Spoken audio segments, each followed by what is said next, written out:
بسم الله الرحمن الرحيم والصلاة والسلام على أشرف المرسلين. السلام عليكم. Bonjour tout le monde, toujours في module traitement du signal. Aujourd'hui, on va voir ensemble un cours sur la transformée en Z.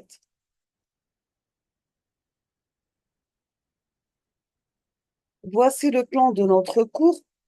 On va commencer par définition, région de convergence, les propriétés, fonctions de transfert et réponse en fréquence. Donc, définition, région de convergence, propriété, fonction de transfert et réponse en fréquence.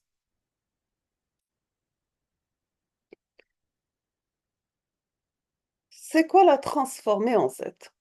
On peut définir la transformée en Z comme étant l'équivalent dans le domaine discret de la transformée de Laplace dans le domaine continu. Donc, nous avons la transformée de Laplace utilisée dans le domaine continu.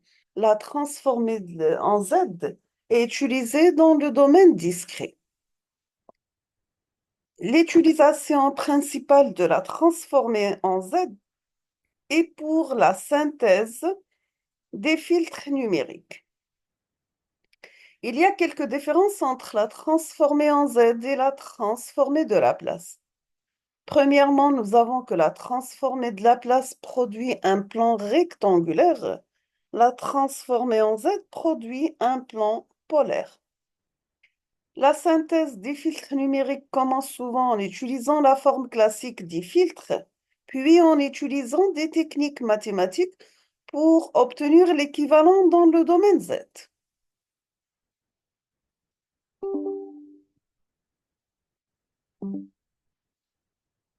Toujours avec définition, donc la transformée en Z peut être obtenue à partir de la transformée de Laplace, sachant que la transformée de Laplace est définie par x de s égale à l'intégrale de moins l'infini à plus l'infini de x de t par exponentielle moins st dt.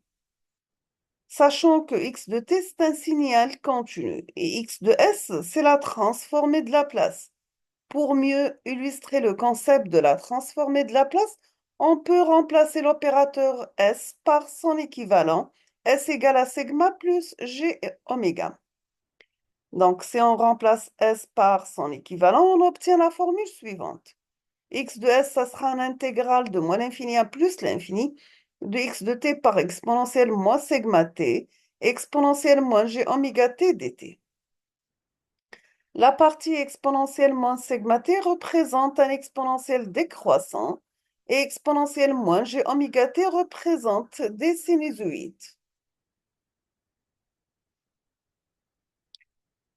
Toujours pour obtenir la transformée en Z, on va discrétiser la transformée de Laplace. On va remplacer x de t par sa variation échantillonnée, x de n, et on remplace l'intégrale par une sommation. On obtient x de oméga, sigma oméga égale la somme de n variée de moins l'infini à plus l'infini de x de n par exponentielle moins sigma n exponentielle moins gn oméga. Quand même, nous avons que x, sigma et oméga est continu, ou bien que euh, x de n, il est discret, sachant que sigma et oméga, ce sont des variables continues. On va remplacer ensuite exponentielle moins sigma n par une autre notation, c'est r à la puissance n. Dans ce cas, la transformée devient x de sigma oméga égale une somme de moins l'infini à plus l'infini de x de n par r d'ordre moins n exponentielle moins gn oméga.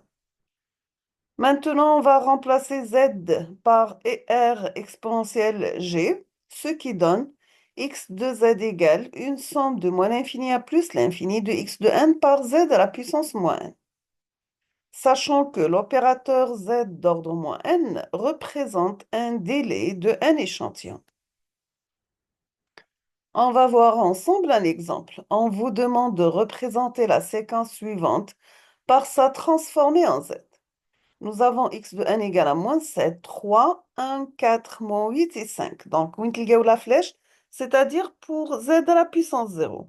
On obtient dans ce cas x de z égale moins 7z d'ordre 2, plus 3z à la puissance 1, plus 1 par z à la puissance 0, plus 4 par z moins 1, moins 8 par z moins 2 et 5 par z moins 3.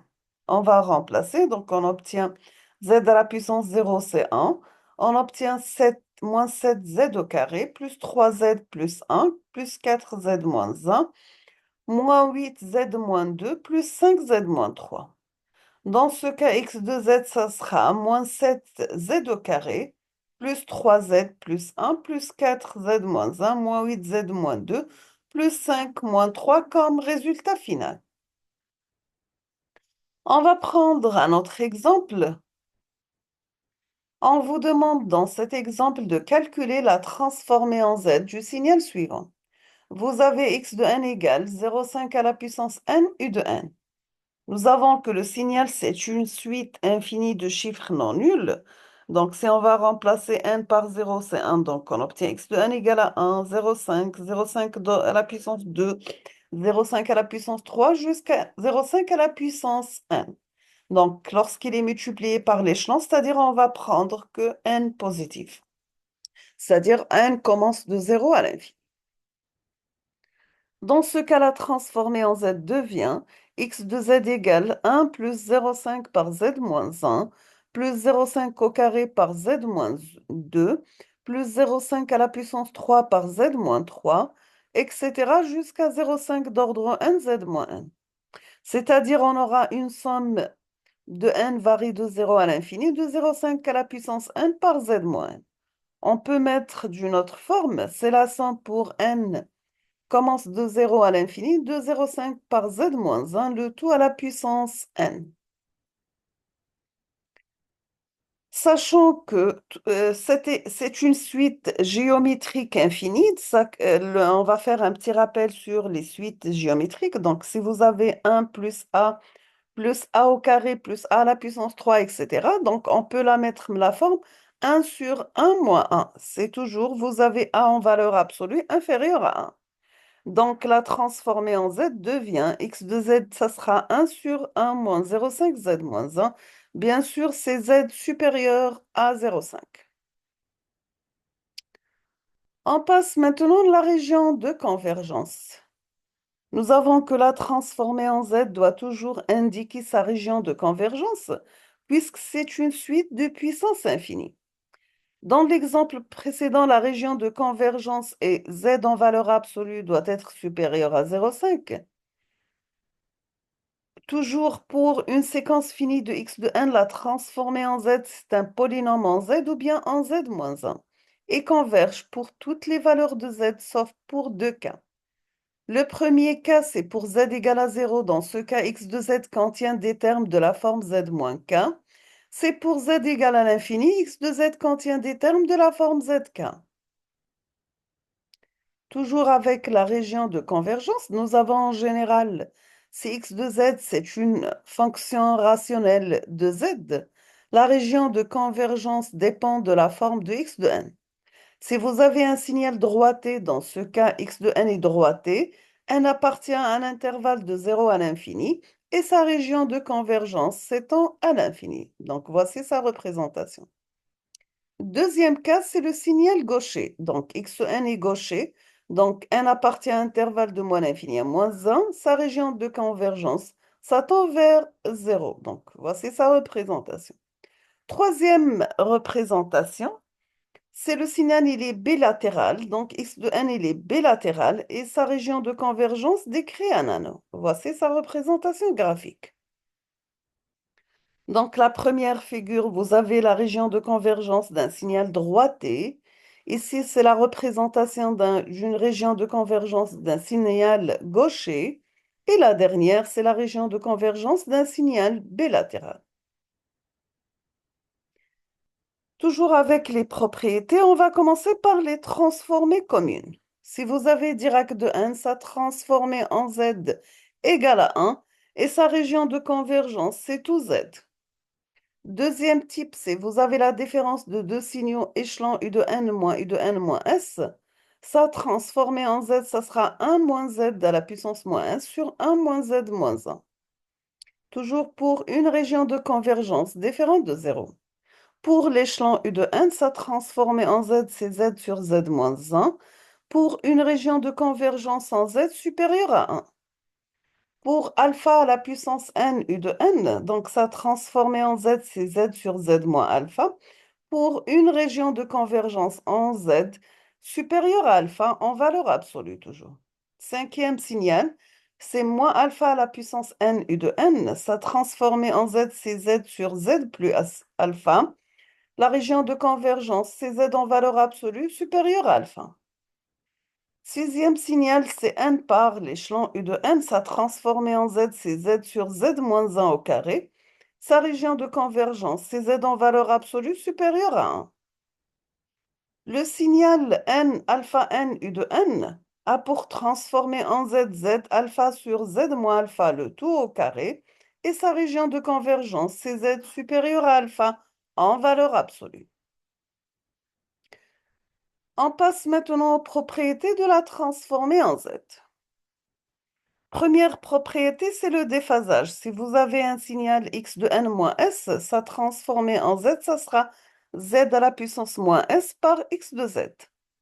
Deuxième propriété, c'est la réflexion. Donc x de moins n a pour transformer en z x de 1 sur z. Troisième propriété, c'est l'antécausal. Donc x de moins n par u de moins n moins 1 a pour transformer en z x de 1 sur z moins x de 0 pour x de n causal. L'échelonnage, donc alpha à la puissance n x de n, a pour transformer en z x de z sur alpha. La multiplication par moins n, donc n x de n, a pour transformer en z moins z la dérivée de x de z par rapport à z. Sixième propriété, la multiplication par cosinus. Donc, cosinus n oméga x de n, ça sera 0,5 x de z exponentielle g oméga plus x de z exponentielle moins g oméga. Septième propriété, pardon, c'est la multiplication par sinus.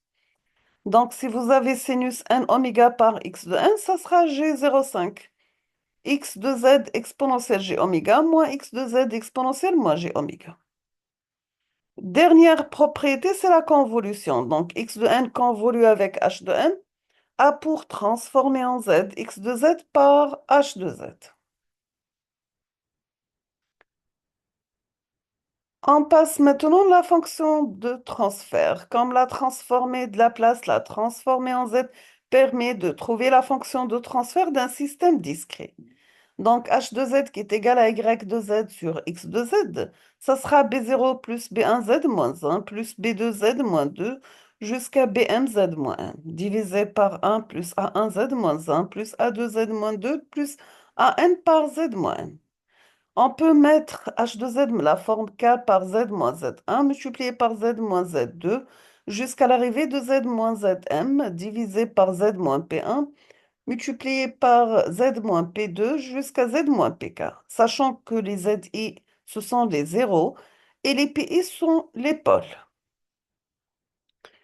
Comme la transformée de Laplace, on peut faire un diagramme de pôle et zéro avec la transformée en z. On va utiliser un X pour les pôles et petit cercle pour les zéros. La fonction de transfert toujours, on va voir le diagramme de pôle et zéro. Si vous avez h de z suivante, on vous demande, c'est un exemple, de faire le diagramme des pôles et zéros. Vous avez h de z la forme de 2z par z plus 1, divisé par z moins 1 sur 3, multiplié par z au carré plus 1 sur 4, plus z au carré plus 4z plus 5. Donc, ici, numérateur, vous avez deux 0, donc c'est z égale à 0, et z égale à moins 1, sont représentés par cercle. Et nous avons un pôle, deux pôles, et deux pôles, en tout, nous avons 5. Voici la représentation des 5 pôles par ce format X. Donc, c'est la représentation, les axes des réels avec l'axe imaginaire.